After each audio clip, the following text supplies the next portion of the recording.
Alright guys, we're back here with another Dokkan video, and for today's video we're going to be talking about the brand new released Awakenings and ECAs here for the Fusion category. I believe that later tonight we should also be getting the Infinite Dragon Ball History. So yeah, 221 is um, right now it's like 7:50 EST for me. So about an hour ago these came out, right? And later tonight we're gonna get the Explosion Chain battle against the androids, the Infinite Dragon Ball History. Um, oh, that was weird. Looks like my Siri just kind of turned on there, but anyway. Um, and then yeah, the character awakenings are available now. And then we're also going to be getting the Battle of Gods and the Warriors of Universe 6 story events, which I need this to awaken the LR Beerus. But anyway, we can go ahead and see.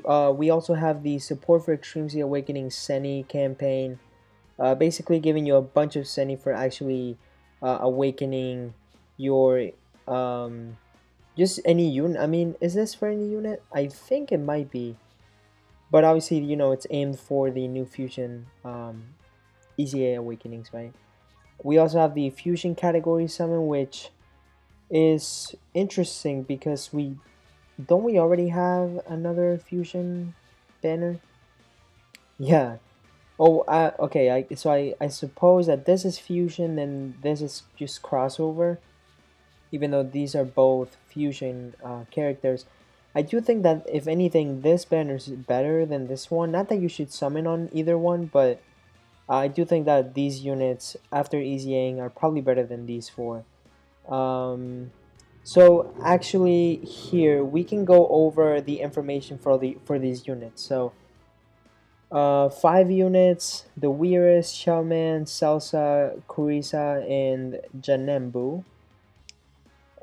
They can all be, so none of them had awakenings before, so now they awaken and EZA. That now, the issue with that is, um, that these characters, now that they EZA'd, are now stuck at this level, which um mean I don't think they're gonna age very fast at all, but there's a possibility that a year or a year and a half from now these units will not be that good or will have aged, and they won't be able to get EZS anymore, right? It's kind of how the Wrathful Broly EZ8 on release, and he's definitely decent.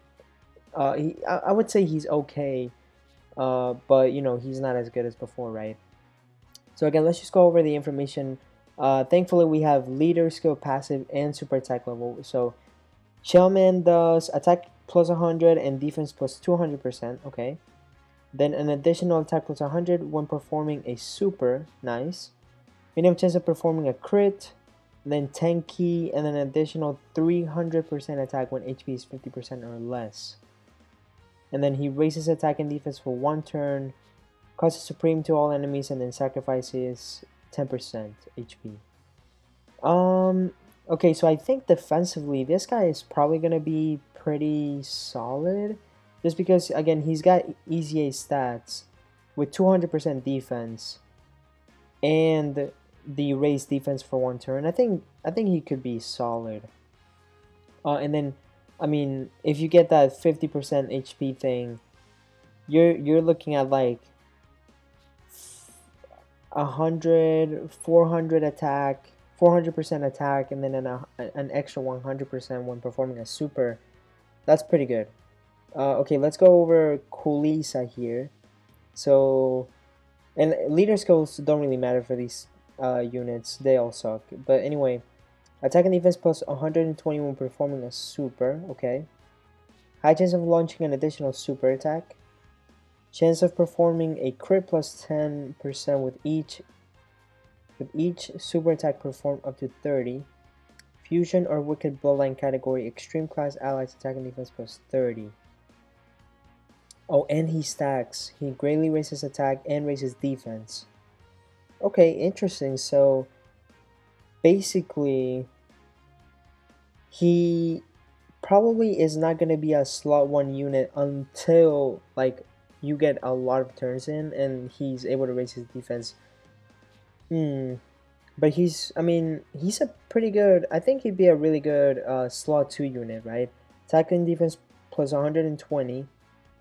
He's stacking defense and attack. And then he has a high chance of launching an additional super. And with each super, he can get up to 30% crit. So he's gonna be critting sometimes. He's gonna be launching additional supers, which is good because he also stacks, right? So Kulesa looks pretty good to me. Then we have Salsa. I'm excited for this guy. What does he do? Attack and defense plus 120, recovers 10% HP at start of turn. Okay, so 120 start of turn, recovers 10%, and then recovers an additional 10 when HP is 50% or less. So you're looking at 20% HP recovery when HP is 50% or less. That's pretty good.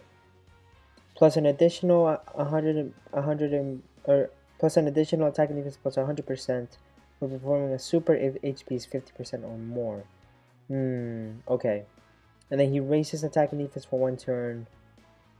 Okay, so you're looking at 120% start of turn. If your HP is 50% or more, he's gonna recover 10% HP, and he's gonna get an extra 100% when performing a super. So that's gonna be multiplied into itself, right? But if you're looking at under 50% HP, he won't have that attack and defense, but he will recover an extra 10% HP. Okay, interesting. And he's got the raised attack and defense for 1 turn. So he's probably really good, again, if you have him over 50% HP. But if it's less than that, I don't know. And then we have Gennambu here. I've heard really good things about this guy, so let me see. So 120% start of turn, nice. An additional attack and defense plus 60 per extreme class ally attacking in the same turn, okay.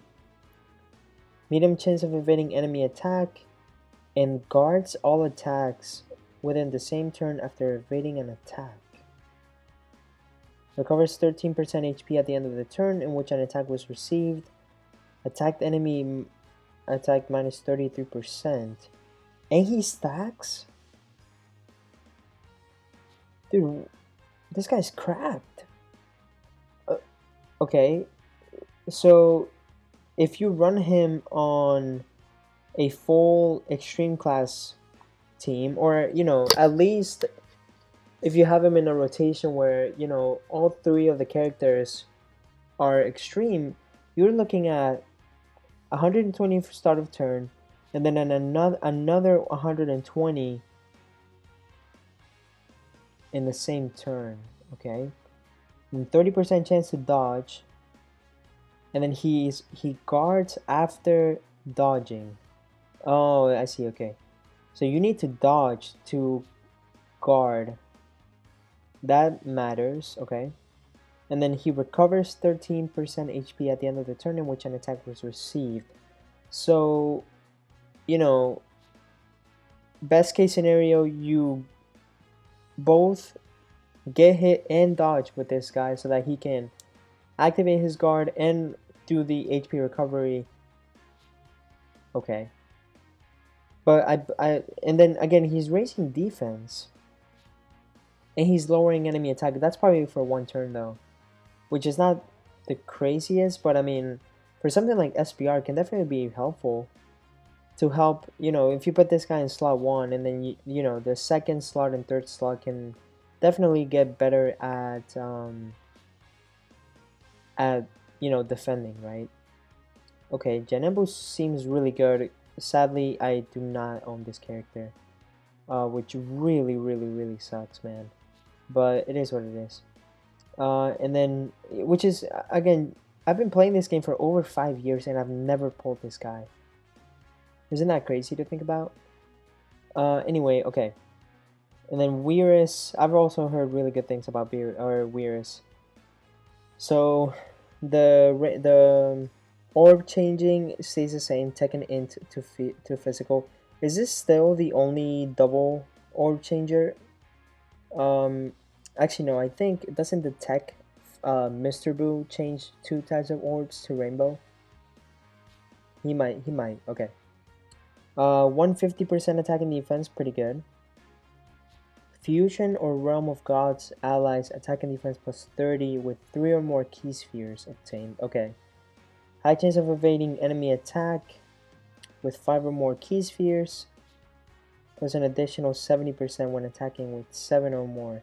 So you definitely want to raise, or you definitely want to go for that 7 key spheres, which is really not the craziest considering, you know, he's got this, right? The orb changing. So at his best scenario, you're looking at 150% attack and defense start of turn, support for fusion and realm of gods, high chance of dodge, and an additional 70% attack and defense, and a raise attack and defense for 1 turn. He looks really good. I feel like this guy could even be good enough to run in like a slot 2, or maybe slot 3 too. But even then, I don't know, because if you put him in slot 3, it might not be possible for him to get the orbs that he needs, right? But I mean, this guy's a support. He can dodge. You know, it's conditional, but it's still good. And I mean, 150 start of turn is definitely not bad either. So these units, I'd say, I'm trying to rank them, right? So I definitely think Chelman is probably the worst one. But he's still good. Like, that's not to say he's bad. He's just the worst in here. But I still think he's pretty good. So Chelman, maybe number 5. Honestly, this could be the order. Chelman, Kulesa, Celsa, Gennambu, and Weir is number 1. Or Gennambu could be number 1 too. I'd have to see what kind of damage Celsa would do from these attacks. But I do think that Gennambu and Weirs are probably the best ones out of here. But again, all these units seem really good. So let me know what your thoughts down below about all these units. The weakness is fusions, I believe. Fusion? I believe so. I should say somewhere in here, right? Come on. Fusion? Yeah, fusion category characters. Okay. And then we also have the easy area for these characters. Okay, let's see what they do. Okay, crossover 77%, not bad, but like, I mean, actually it's pretty bad, but for a free-to-play Lyrical, it's fine. So you're getting 150, and then an additional 50% when there's another crossover category ally in the same turn. Okay, that's not the worst because you'll probably be running this guy on crossover, right? And then he's giving 25% to crossover category. High chance of all allies key 2 and attack defense plus 25. Okay, so this guy seems, I think he's gonna be decent, but I do not like the high chance of all allies, blah blah blah blah blah blah. I think that would, I don't know, I feel like, I mean, you'll definitely be able to notice it from the key, which is good, but I don't know. He seems solid though for a free-to-play unit. And then you have the same leader skill. Are you the same? No, you're not. Okay. So 150. Okay, so they both start 150, but this guy gets 3 key. An additional 120 when performing a super. Okay. Launches an additional attack that has a medium chance of becoming a super. Okay. So this guy is geared more towards being a bit more defensive, I suppose, and supporting. But this guy seems to be aimed towards being more offensive, right? I mean, at this guy's max, he'll get 150 start of turn, then another 50%, and then an extra 50%. So, I mean, that's 100%. And then this guy, he's missing out on a lot of defense, though. He really is.